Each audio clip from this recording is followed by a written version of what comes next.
Assalamualaikum warahmatullahi wabarakatuh.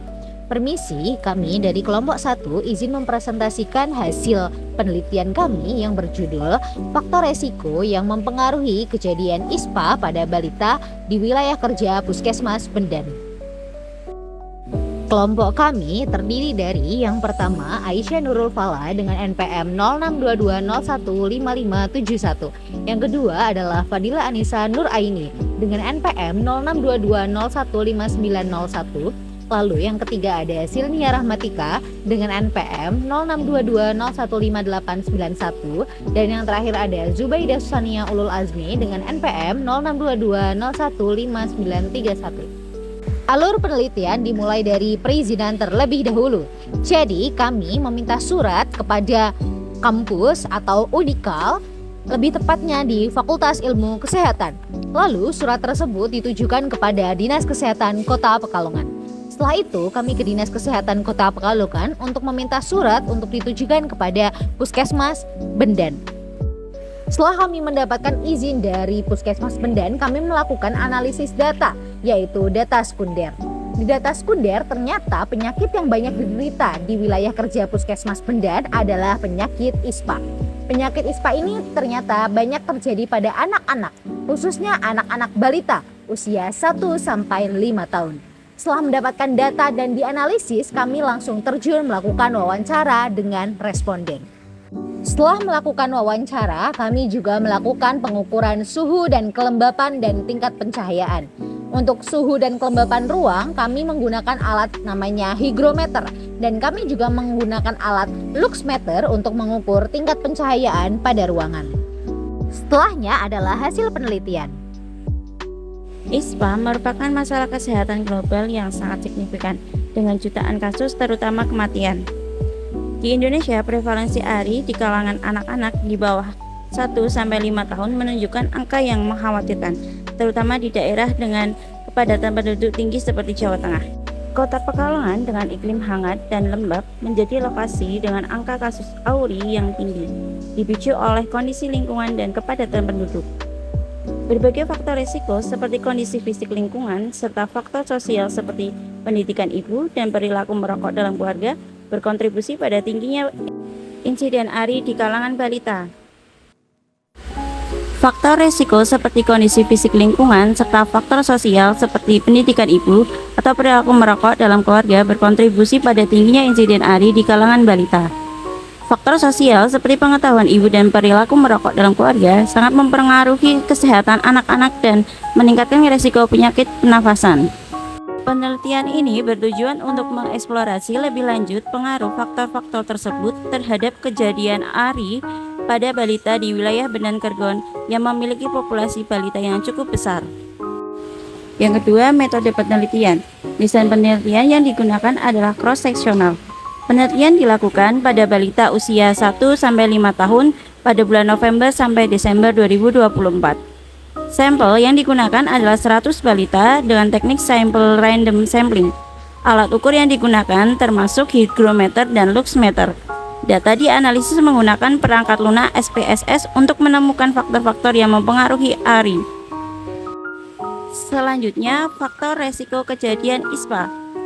Yang pertama, pengetahuan ibu balita tentang ISPA.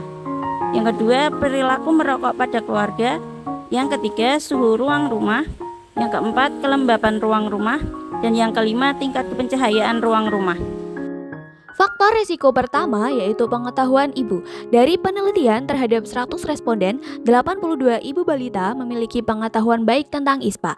Namun 13 ibu dengan pengetahuan baik dan 5 ibu dengan pengetahuan buruk memiliki balita yang terkena ISPA. Sementara itu, 69 balita yang tidak terkena ISPA berasal dari ibu yang berpengetahuan baik, sedangkan 18 dari ibu yang berpengetahuan buruk.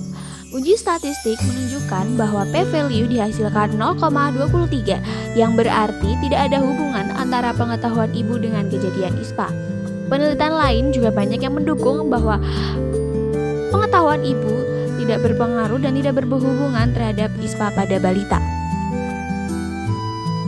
Faktor risiko selanjutnya yaitu tentang perilaku merokok pada keluarga. Berdasarkan evaluasi statistik melalui analisis korelasi, p-value yang diperoleh adalah 0,504, yang artinya menunjukkan tidak ada hubungan bermakna antara kebiasaan merokok pada keluarga dengan kejadian auri atau ISPA pada anak-anak. Dari hasil yang didapat, ada 18 anak yang terkena ISPA, 12 keluarganya perokok, 82 anak yang tidak ISPA, 61 keluarganya positif merokok. Faktor risiko selanjutnya yang akan dibahas yaitu tentang suhu ruang rumah. Analisis bivariat dengan analisis korelasi menunjukkan bahwa nilai P adalah 0,306, yang artinya lebih besar dari nilai alfa atau 0,05, mengindikasikan tidak ada hubungan signifikan antara suhu dan kejadian auri. Suhu udara sangat penting dalam kehidupan manusia dan diukur dengan alat higrometer. 18 balita memiliki suhu rumah yang baik sejumlah 6 dan yang buruk sejumlah 12. Balita tidak ISPA dengan suhu rumah baik ada 18 dan 64 dengan suhu rumah yang buruk. Menurut keputusan Menteri Kesehatan Indonesia nomor 1077/5/2011, suhu udara ideal berkisar antara 18 derajat Celcius hingga 30 derajat Celcius. Suhu ruangan dapat dipengaruhi oleh pergerakan udara, suhu udara luar, suhu objek sekitar, dan kelembapan udara. Hasil penelitian menunjukkan tidak ada hubungan yang signifikan antara suhu dan kejadian auri, meskipun suhu memiliki peran penting di dalam kehidupan manusia. Faktor resiko selanjutnya adalah kelembapan rumah. Dari tabel distribusi telah ditemukan 4 rumah dengan kelembapan baik dan positif ISPA, lalu 14 rumah kelembapan buruk dengan positif ISPA, dan 25 dengan kelembapan kurang baik namun balita tidak ISPA. Setelah dilakukan analisis bivariat dengan menggunakan uji chi-square, diperoleh nilai p-value sama dengan 0,484, yang berarti nilai p-value lebih dari 0,05, yang artinya tidak terdapat hubungan yang signifikan antara kelembapan dengan kejadian ISPA pada balita. Selanjutnya ada tingkat cahaya ruang rumah. Analisis bivariat dengan uji chi-square menunjukkan p-value 0,026, yang berarti ada hubungan antara pencahayaan dan auri pada anak. Hal ini berdampak buruk pada kesehatan penghuni rumah tersebut jika jendela kurang luas dan jarang dibuka pada siang hari, tidak memiliki ventilasi rumah, dan kebanyakan rumah yang menghadap ke arah barat dan utara. Pencahayaan alami dalam rumah merupakan penerangan dalam rumah pada waktu pagi, siang, atau sore hari yang berasal dari sinar matahari langsung yang masuk melalui jendela, ventilasi, atau genteng kaca minimal 10 menit per hari. Cahaya matahari penting karena selain dapat membunuh bakteri patogen di dalam rumah, ia juga bisa mengurangi kelembapan ruang di dalam rumah.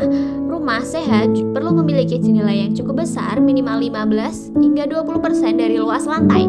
Pencahayaan baik menurunkan jasa training karena sinar ultraviolet. Penelitian menunjukkan adanya hubungan antara pencahayaan dengan kejadian ISPA. Selanjutnya adalah jurnal yang kami tuju untuk penerbitan penelitian kami. Kami berencana untuk menerbitkan penelitian kami di MSJ Journal atau Majority Science Journal. Berikut dengan laman websitenya. Berikut bukti submit jurnal kami kepada pihak website atau pihak penerbit. Sekian presentasi dari kelompok kami. Terima kasih telah menyimak dan mendengarkan. Wassalamualaikum warahmatullahi wabarakatuh.